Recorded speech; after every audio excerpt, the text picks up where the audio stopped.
O Palácio Imperial de Verão dos Habsburgo, o Tesouro de Viena, um patrimônio da humanidade. O Schönbrunn é um pedaço de Viena que é conhecido no mundo todo. Schönbrunn foi usado frequentemente pelo governo para eventos e para recepcionar diplomatas e convidados.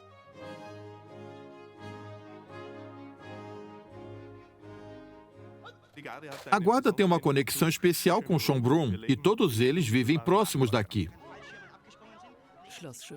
O Palácio de Schönbrunn já foi palco de diversos filmes, tornando-se assim um lugar familiar para todos os austríacos.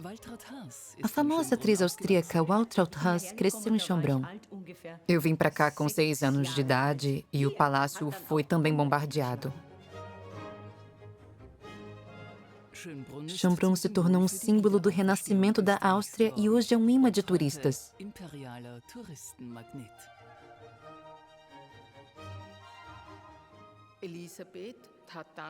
Elisabeth, então, deu um ultimato ao Kaiser e ameaçou deixá-lo levando embora os filhos.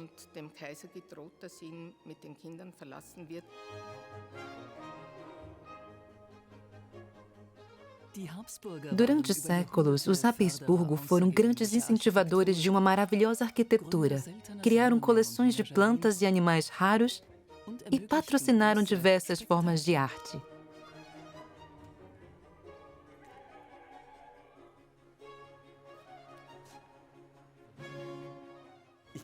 É algo que se encaixa muito bem em Viena.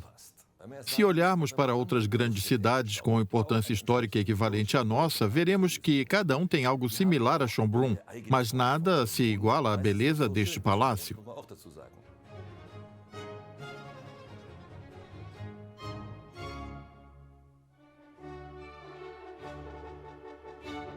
O Palácio de Schönbrunn.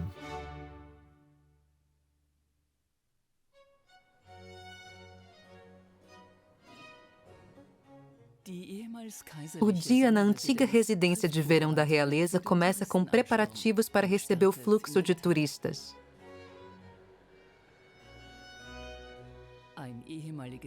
A residência de campo e os parques dos Habsburgo originalmente ficavam bem afastados da cidade de Viena. O avô da Kaiserina Maria Teresa, o Kaiser Leopold I, foi quem construiu as fundações deste palácio. Seu plano era construir o palácio mais esplendoroso de toda a Europa. O complexo real se tornou um símbolo da visível supremacia da Casa de Habsburgo. A Kaiserina Maria Teresa contatou Niccolò Pacassi para redesenhar o palácio para atender suas necessidades. Waltraud Haas e seu filho Marcus Strahl também possuem uma conexão especial com Schönbrunn. Os arquiduques não eram os únicos que viviam no palácio. Este lugar também foi o lar da atriz Waltraud Strass em sua infância. Este lugar também é o ponto de origem da ligação secreta entre Tamara Trojani, seu companheiro Konstantin Schwenk e Haas. Você consegue se lembrar onde ficava sua cama? Acho que sim, mas vou precisar de sua ajuda. Você já dormiu nela? Sim, aquela cama já foi nossa. Ele ficava por ali. Aquela cama onde dormíamos costumava ficar aqui, bem aqui. Ali ficava a porta do quarto e aqui ficava a cama.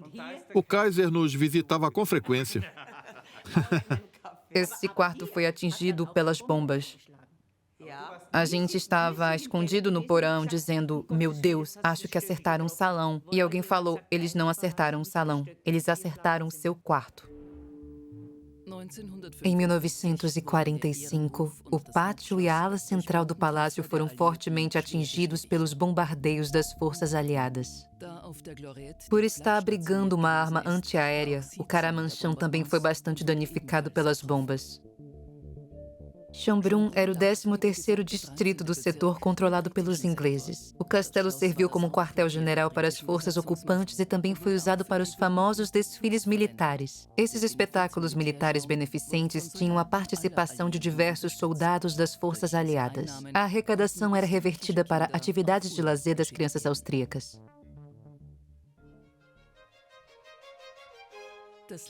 Após os jardins de Schönbrunn serem reabertos ao público durante o período da ocupação, a rotina pôde ser retomada. O povo de Viena pôde frequentar este lugar novamente para relembrar uma vida normal e fazer preces por tempos mais alegres. A reconstrução da Ópera de Viena, da Catedral de St. Stephen e do Palácio estavam entre as prioridades da recém-fundada Segunda República da Áustria para demonstrar sua força.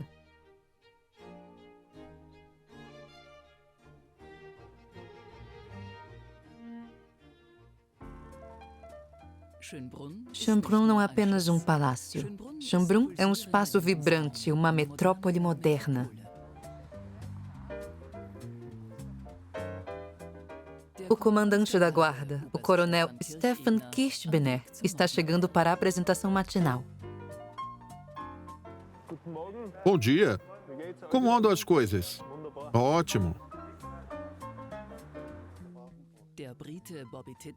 O inglês Bob Tidmarsh mora e trabalha aqui há quase 40 anos.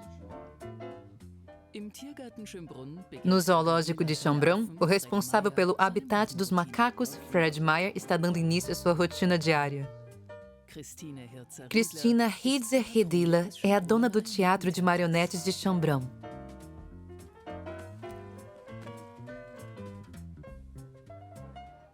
A guia turística em língua estrangeira, Gertie Smith, está indo para seu primeiro tour.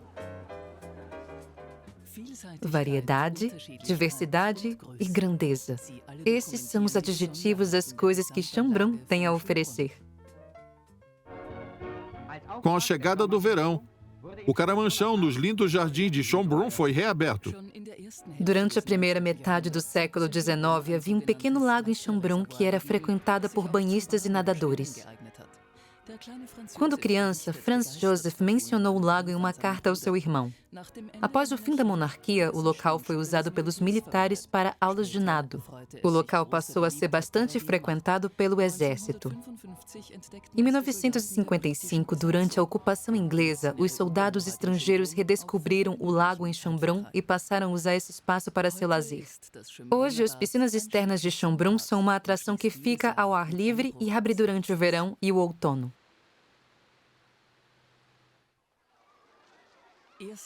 O nome deste filme é 1º de abril do ano 2000. Ele foi feito em 1952 a pedido do governador da Áustria para mostrar que o país sempre foi autossuficiente e capaz de superar todas as dificuldades que enfrentou ao longo da história. Ao exibir o imenso charme de Viena, ele quis mostrar aos aliados que a presença deles não era mais necessária. Grandes nomes do cinema de Viena participaram do filme, incluindo Waltraud Haas, que interpretou uma típica moça vienense. Vocês estão vendo a Polícia Mundial descendo de paraquedas, vestindo seus trajes à prova de balas e de radiação e portando suas armas de laser mortal. Eu vim morar aqui quando tinha apenas 6 anos e morei aqui até estrelar o filme A Pousada do Cavalo Branco. Depois disso, nós nos mudamos. Foram 30 anos. A carreira de Haas teve início em Schönbrunn. O salão onde hoje fica o restaurante Stockyl já foi um lar para ela e para o irmão.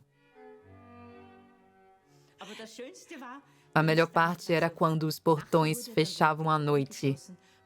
Meu irmão, que era jovem e rebelde, disse: "Venha, vamos nadar." Eu perguntei onde, e ele disse: "Na fonte de Netuno." Mas, obviamente, ninguém nos viu porque era proibido entrar lá. As fontes em Schönbrunn sempre foram populares entre as crianças. Havia essa linda estátua em uma das fontes. Meu irmão não gostava dela. Ele a via e dizia: "Não gosto daquela parte." E eu falava: "Esqueça essa estátua." Um dia ele pegou uma pedra e a jogou na estátua. É por isso que hoje tem um pedaço dela que não está mais lá.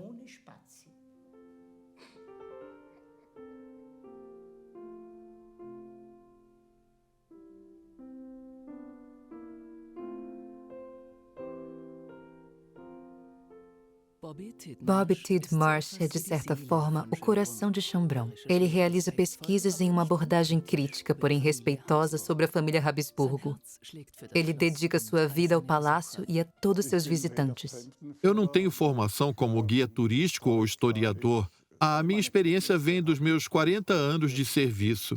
É uma fonte de conhecimento longe da universidade. Bob Tidmarsh veio morar em Viena em 1972.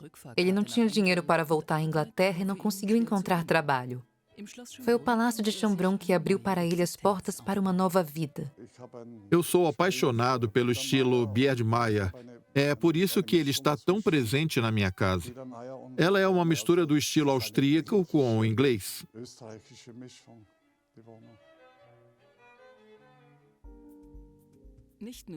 Bob Tidmarsh recepcionou não apenas a jovem Hillary Clinton em Schönbrunn em nome da Casa Real.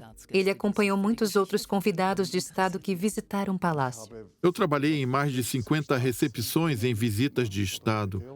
Eu fui responsável por organizar os salões do palácio e colocar o tapete vermelho por onde eles passariam.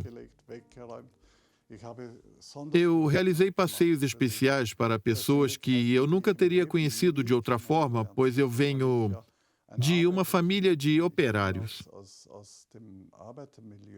Quando eu cheguei a Viena, eu nunca imaginei que eu passaria meus dias em um palácio e que eu estaria acompanhando pessoas como Richard Nixon, Otto de Habsburgo, a princesa Margaret ou Henry Kissinger.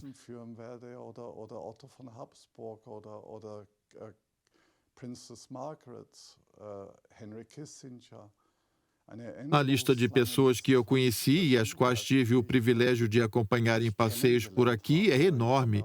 Schönbrunn é como um lar para mim. Eu amo esse palácio. Como eu costumo dizer, Schönbrunn é a minha vida.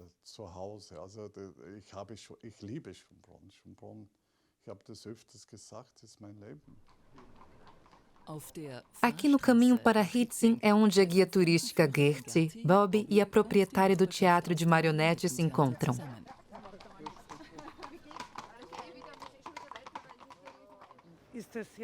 Você vai contar uma história sobre Maria Teresa ou algo mais voltado para crianças? Eles estão conversando sobre o livro que Bob está escrevendo. As histórias que são mais vendidas são as de Maria Cristina e Isabela. As histórias de amor são sempre as mais populares.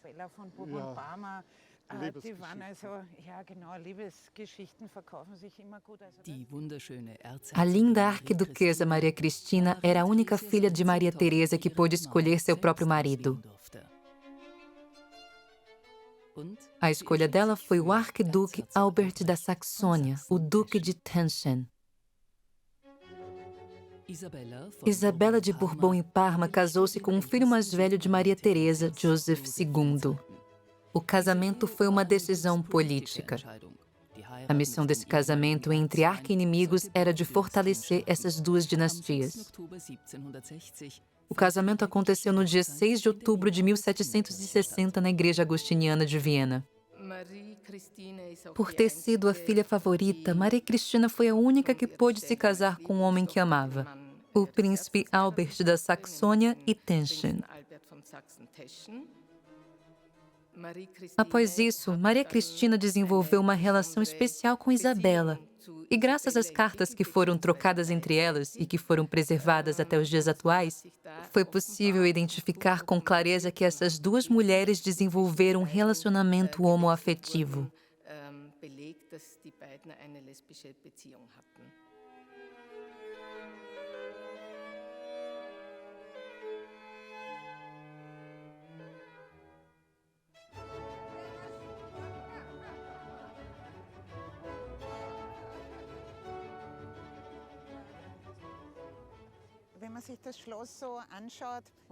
Quando olhamos para este palácio, nós o associamos imediatamente à corte. Porém, você sabe quem se apresentou aqui aos 6 anos de idade? Wolfgang Amadeus Mozart. A família Habsburgo convidou a família Mozart para vir aqui. Sabemos também que Maria Teresa fez perguntas à mãe de Mozart sobre a criação dos filhos. Após esse concerto, Mozart desceu de seu banco, correu até Maria Teresa, pulou no colo dela e a abraçou.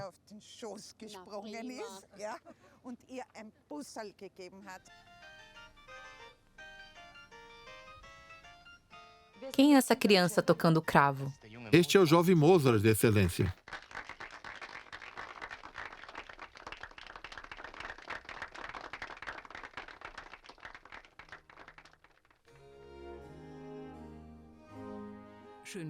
Schönbrunn servia como residência dos Habsburgo durante vários meses do ano. Aqui eles dançavam, se divertiam e decidiam questões políticas da Europa. A política de casamentos dos Habsburgo buscava uma expansão constante da sua dinastia. Maria Teresa ficou conhecida como a sogra da Europa pelo papel que desempenhou no casamento de seus filhos. Os casamentos eram organizados tendo em vista alianças com outras casas reais e os casamentos por amor estavam fora de cogitação.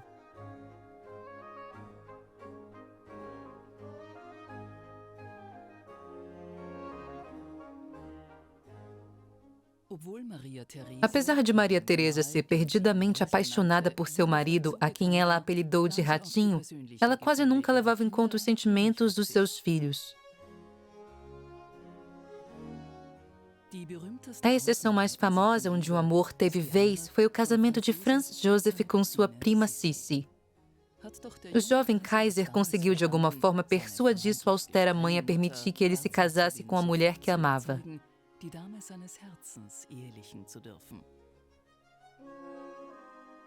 Apesar de um início promissor, essa união não teve um final feliz. Sua famosa frase, "Eu não encontro paz em lugar algum", pode ser vista em todos os cantos desta sala.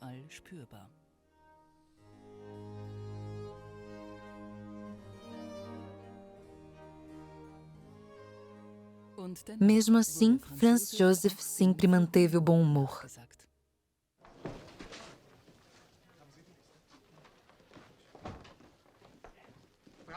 Ainda precisa de mim, senhor presidente? Estou esperando há horas.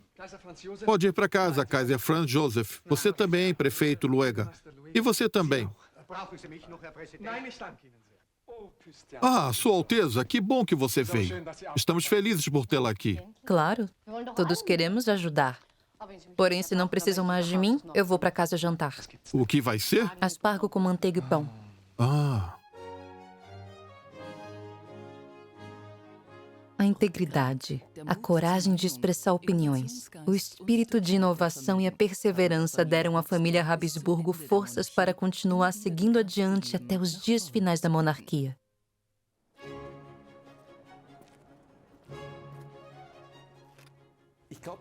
é algo que se encaixa muito bem em Viena. Se olharmos para outras grandes cidades com importância histórica equivalente à nossa, veremos que cada uma tem algo similar a Schönbrunn, mas nada se iguala à beleza deste palácio.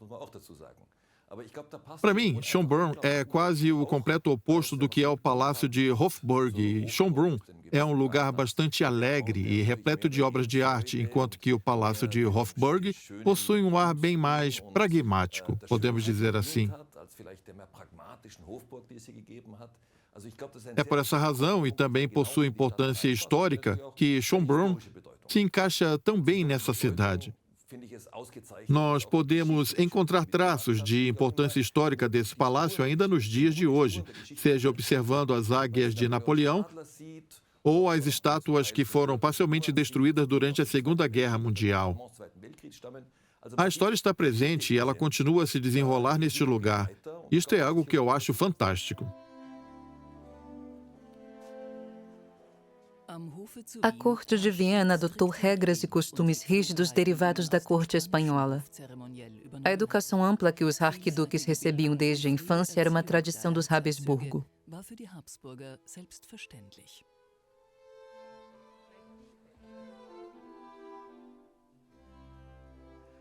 Desde a infância, nós aprendemos 5 idiomas. Naturalmente, eu converso em inglês e alemão com os meus filhos em casa. Alguns deles estudam francês, enquanto outros preferem espanhol. Isso nos dá um conhecimento amplo em línguas. A minha filha mais jovem está aprendendo árabe também. Enquanto Maria Teresa viveu, ela tentou introduzir um novo idioma para cada filho que nascia. Dentro da corte de Viena falava-se 6 ou 7 línguas diferentes. O espanhol era a língua cerimonial. O francês era a língua da aristocracia. E o italiano era a língua da arte e da cultura. Já o tcheco e o húngaro eram as línguas do cotidiano, pois era o idioma da população geral e dos contribuintes. A língua vienense era o idioma favorito de Maria Teresa e ela o transformou na língua oficial da corte. Viena é o coração da Áustria. Não, Viena não serve. Não serve? Não. Outra coisa precisa ser o coração da Áustria. Outra coisa? Então, o coração da Áustria é... A Áustria é o coração do mundo. Adorei. Ficou ótimo. A Áustria é o coração do mundo.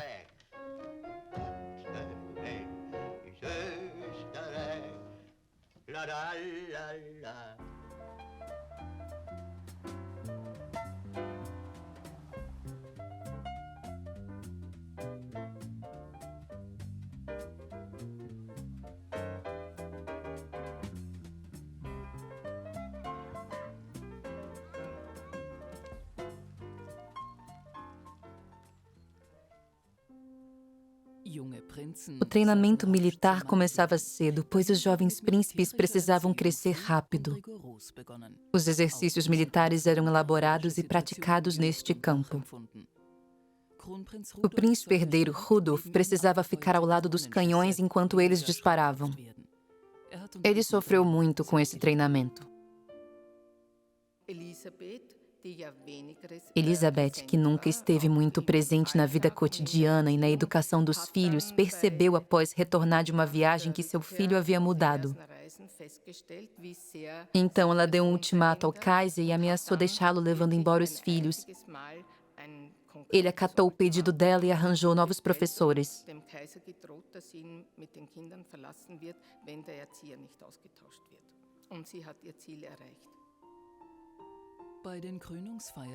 Na cerimônia de coroação da Kaiserina Zita e do Kaiser Karl, o arquiduque Otto estava usando vestes cerimoniais.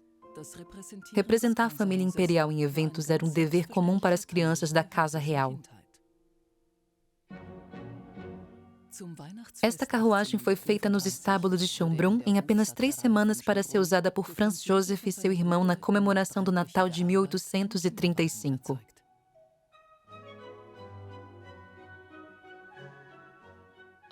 O filho mais jovem de Napoleão, que passou sua infância em Schönbrunn, também tinha sua própria carruagem cerimonial. A dele era puxada por ovelhas da raça Merino.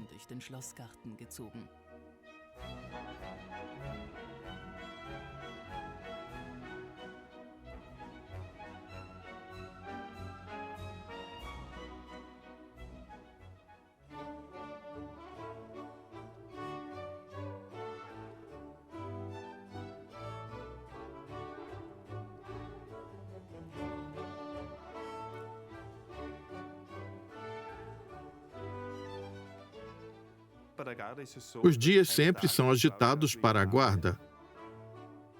No início do dia, temos o desfile da bandeira, onde a bandeira da Áustria é hasteada na presença de todos os soldados. Nós somos um reflexo da sociedade e a característica especial da guarda é que ela é composta de soldados de todas as regiões da Áustria, sem nenhuma distinção de origem ou de formação acadêmica. Nós não fazemos distinções quanto à religião. Aqui, nós respeitamos as pessoas de todas as religiões e temos uma única missão. Este é o maior fator que contribui para a integração de todos.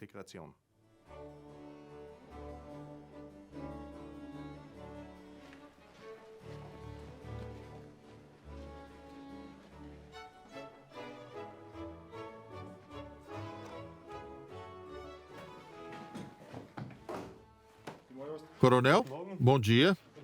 Coronel, bom dia. Vocês estão prontos? Vamos descer. A rotina no quartel é organizada minuciosamente. A guarda possui uma conexão especial em Schönbrunn. O quartel fica bem próximo do palácio. Schönbrunn, originalmente, era uma área de caça e era chamado de Fasanengarten, que significa Jardim dos Fazões. Preparar armas. Os militares sempre foram muito respeitados, especialmente na época de Maria Teresa. Ela dava muita importância à doutrina militar.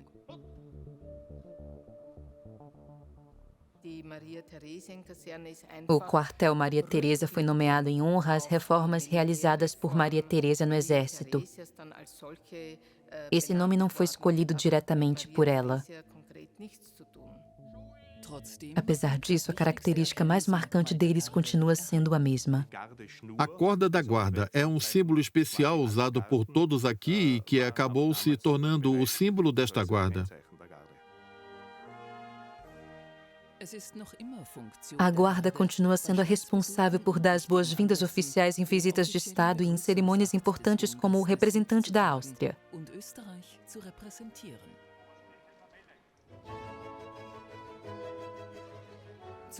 Durante a Guerra Fria, representantes dos Estados Unidos e da Rússia se encontravam na Áustria, um território neutro. Aqui, o presidente alemão Adolf Schroeff cumprimenta John F. Kennedy e Nikita Khrushchev em uma reunião de paz no Palácio de Schönbrunn. Schönbrunn foi usado frequentemente pelo governo para eventos e para recepcionar diplomatas e convidados. Com a criação do Fundo Cultural e Operacional do Palácio de Schönbrunn, o local passou a ser usado apenas em casos excepcionais, pois é muito dispendioso fechar o palácio durante vários dias para receber esses eventos.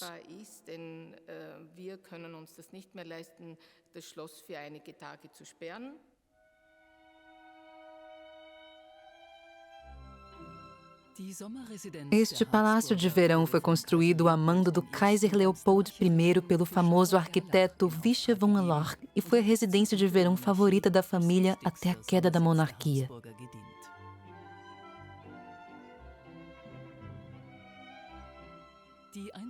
Já seus jardins singulares foram ideia do Kaiser Franz Stephan I e de seus paisagistas. O tamanho de Schönbrunn é impressionante. O complexo é maior que o Principado de Mônaco. Hoje, o palácio é capaz de gerar fundos para custear sua manutenção. A abordagem que guia nosso trabalho em Schönbrunn é usar e preservar. Toda a renda que ele gera é revertida de volta para a restauração do palácio e de outros prédios.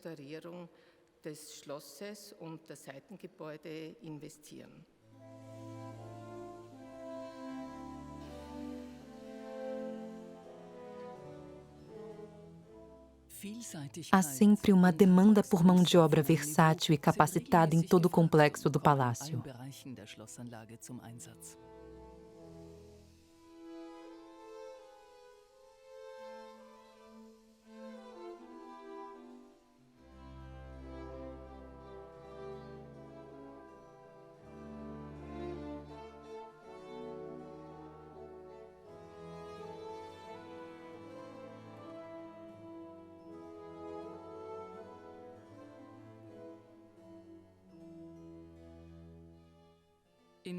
Cada centímetro do zoológico foi projetado e construído com precisão.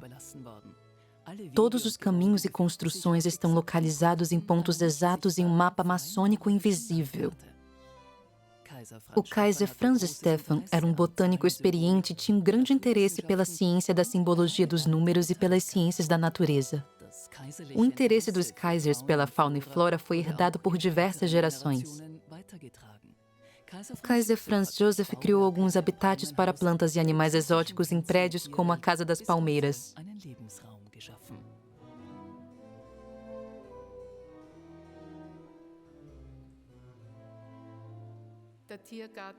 O antigo prédio do zoológico é uma construção isolada e está conectada ao palácio. Ela foi construída por Franz Stephan, o marido de Maria Teresa, que era um colecionador ávido de espécies. Os Habsburgo colecionavam plantas já há muitas gerações antes dele. Ao lado do zoológico, que foi fundado em 1752, temos o Jardim Botânico Holandês, construído nesse mesmo ano em aço e vidro. Algumas de suas plantas raras se encontram nesse jardim. Ele sempre foi uma das partes mais importantes de Schönbrunn e atualmente ele é administrado por uma empresa moderna com uma estrutura igualmente moderna.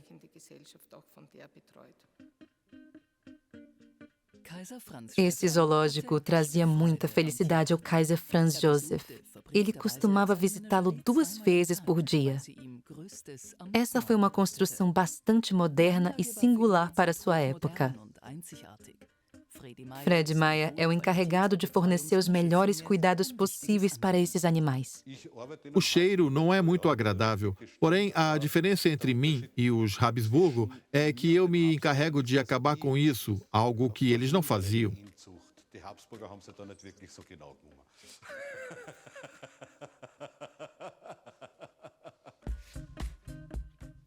A alta nobreza adorava a companhia dos macacos, principalmente as espécies pequenas que eles criavam dentro de casa.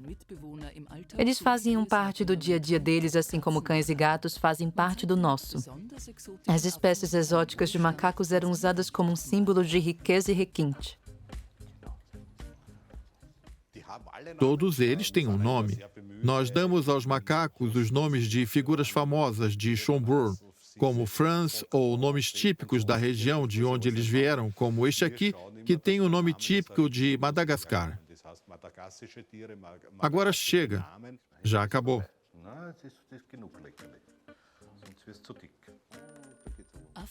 Eles achavam que os macacos conseguiam compreender a fala humana e alguns eram considerados mais dóceis que humanos. De acordo com uma crença popular, ter um olho de macaco podia te deixar invisível. Também se acreditava que passar a urina de macaco nas portas afastava os inimigos.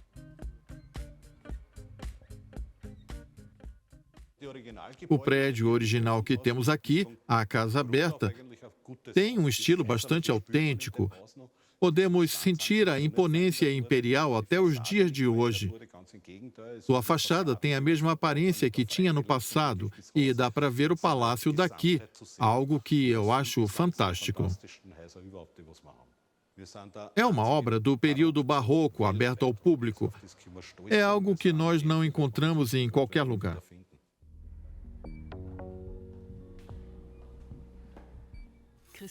Christine Rieser Heidler é o coração, a mente e a alma do teatro de marionetes de Schönbrunn. Hoje ela está preparando uma apresentação de A Flauta Mágica no horário do almoço.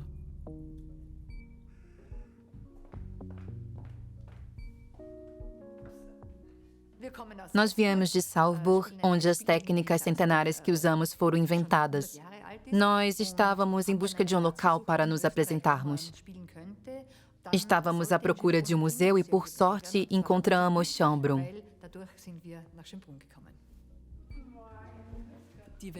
O mundo das marionetes é um mundo de fantasia.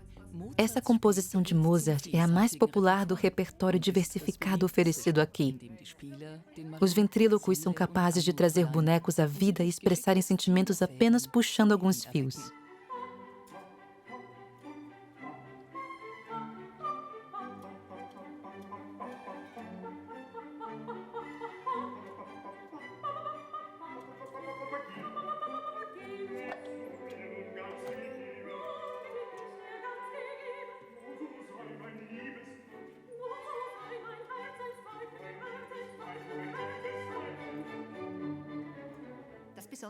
Nós manipulamos essa cruz como se fosse um instrumento musical para controlar as marionetes. Os fios precisam estar o tempo todo sob controle. Alguns tipos de cruz permitem a você fazer movimentos amplos, porém esses movimentos utilizam todas as cordas e fazem as marionetes saltitarem. Nós preferimos uma técnica diferente, que produz movimentos mais realistas. Nós aprendemos a fazer as marionetes andarem, respirarem e a olharem como os humanos fazem. Essa é a beleza da nossa cruz. Nossos ventrílogos precisam de muito tempo para aprenderem essas técnicas.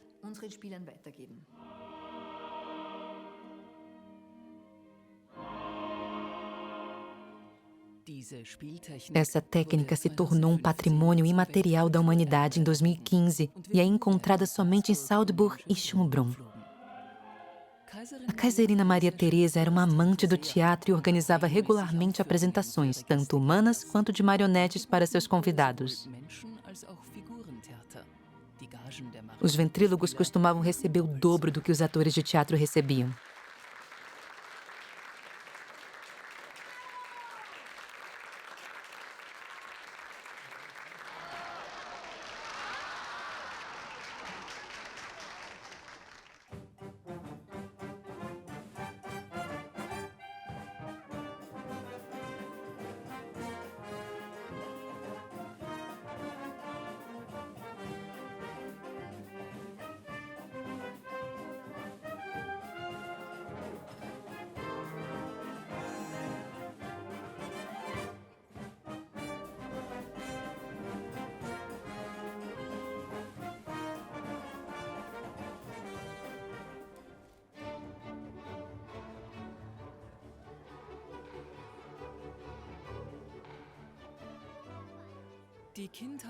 Na realeza, a infância se encerrava aos 3 anos, pois a partir dessa idade os membros da realeza eram submetidos a um cronograma rígido de deveres. As crianças recebiam aulas de tutores da alta nobreza. Além das aulas costumeiras de geografia e história, eles costumavam aprender sobre dança, arte, música, cerimônias da corte e etiqueta. Maria Teresa era considerada uma dançarina talentosa durante a juventude e transmitiu seu amor pela dança a seus filhos.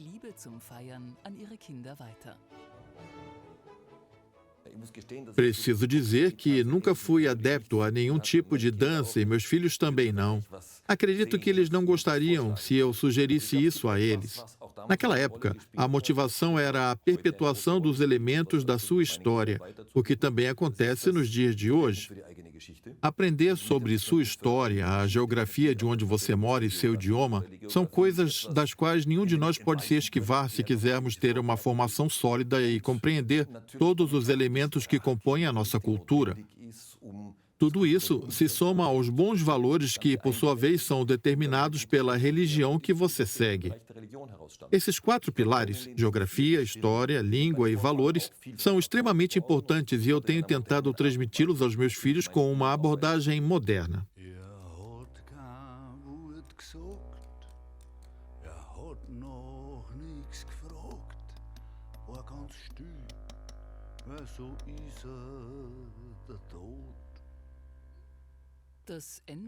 Toda vida inevitavelmente chega ao fim. A memória é um tesouro de valor inestimável. Para consolar seus entes queridos, Maria Teresa supostamente disse: "Nós morremos apenas se formos esquecidos. Por isso pensem em mim e não parem de falar sobre mim." O cemitério de Hietzing é o local de descanso de muitas pessoas que viveram em Schönbrunn. Waltraud Haas e seu filho visitam o local regularmente para recordarem do marido e pai Erwin Stroll.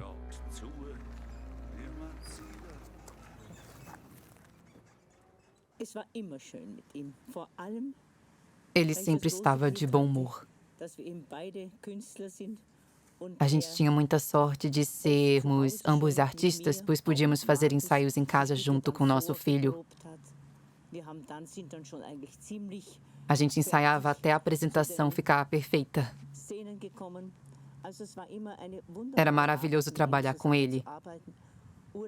Sair de férias com ele e parar para refletir quão agradável foi a criação do nosso filho.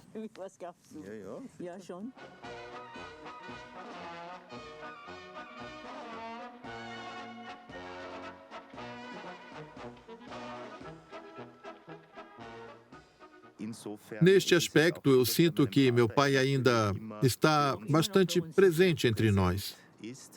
Um fato interessante é que meus pais se casaram dentro de um filme e a cena do casamento deles faz parte desse filme.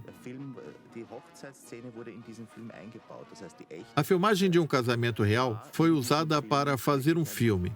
As filmagens ainda eram algo raro na década de 60. Quantas pessoas tiveram o privilégio de ter seus casamentos filmados naquela época?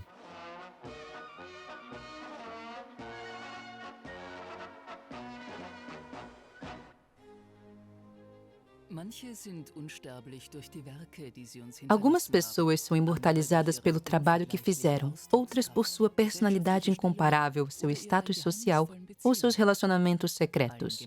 O que todos eles têm em comum é que deixaram saudades e que precisamos seguir em frente sem eles. Em várias culturas, há diferentes formas de mantermos um ente querido falecido por perto.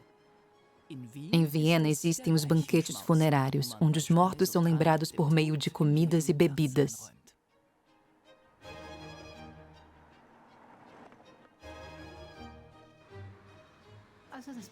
O bar Maxim Stubel existe há 211 anos, tendo sido construído em 1805. Ele era frequentado por fazendeiros, o que explica sua localização.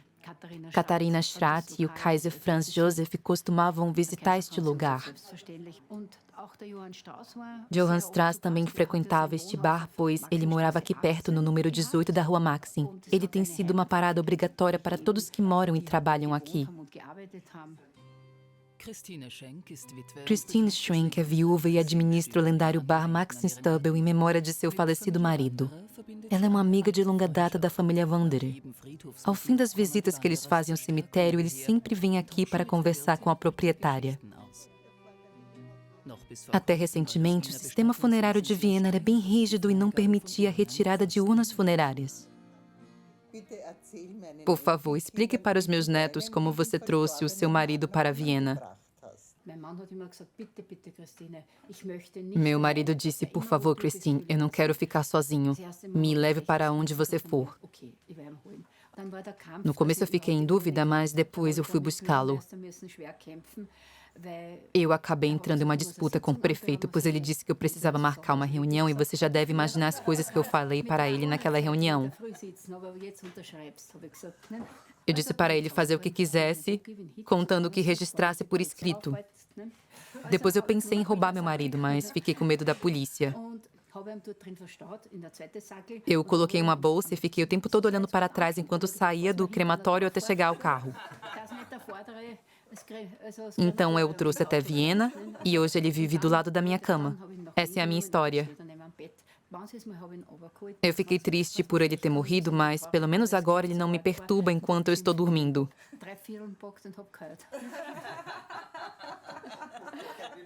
Isso tudo é verdade. Eu mesma acho difícil de acreditar que hoje ele está morando de novo no meu quarto.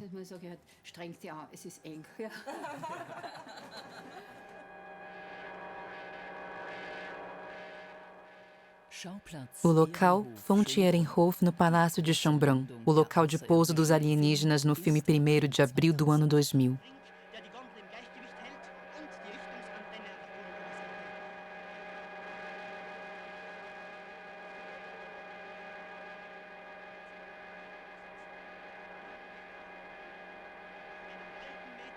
Faltam 10 centímetros e ele aterriza. A porta está se abrindo. Todos estão curiosos. Estamos nos aproximando para que possamos mostrar todos os detalhes. O primeiro deles está surgindo.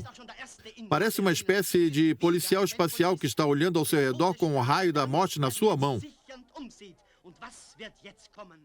Sempre houve espaço para as artes e para a cultura de Viena em Schönbrunn, ao contrário do Palácio de Hofburg. Aqui é um espaço que nos possibilita receber apresentações teatrais e concertos. Eu acho algo extraordinário a essência desse espaço que foi criado em tempos antigos e que persiste até os dias atuais. Nele acontecem festivais ao ar livre que reúnem centenas de milhares de pessoas nos parques do palácio. Este ambiente é a culminação de um ciclo da história. Schönbrunn é um lugar onde a cultura e as artes conseguem florescer.